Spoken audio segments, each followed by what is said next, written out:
der Tod. Doch das wird uns kaum mehr jucken.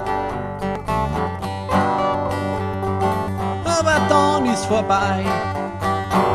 Mit dem Bugeln und mit dem Bucken. Der Tod geht uns nicht so. Aber wenn er da ist, sind wir nicht mehr da. Ich werde etwas anderes verzeiht. Der schwanzt uns grad an.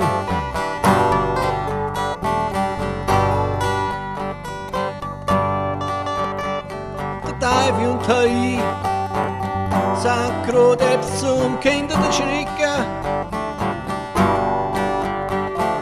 Mit so einem Schmerz tun uns Pfarrern und Mullers der Blecker.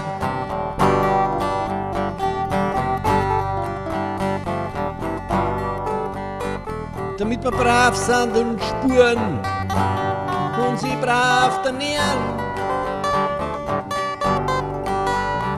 dass wir nichts hinterfragen und uns nicht scheren.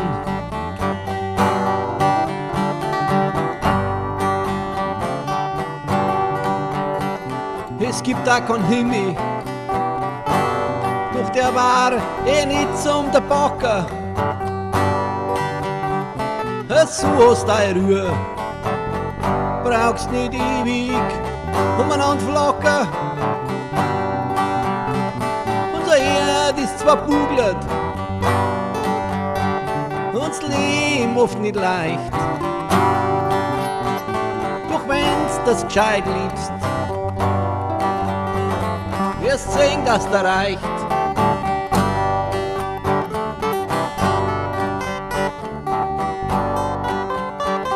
Liebeiz und tu dies,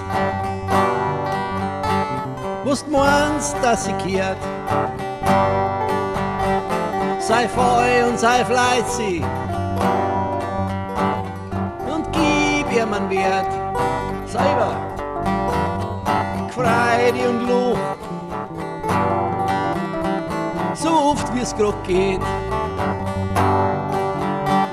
Und mach etwas aus dir. Sei schneide und gret und hilf deinen anderen, dann bist nicht allein, dann liebst du mir weiter einmal. Mehr kann man nicht tun.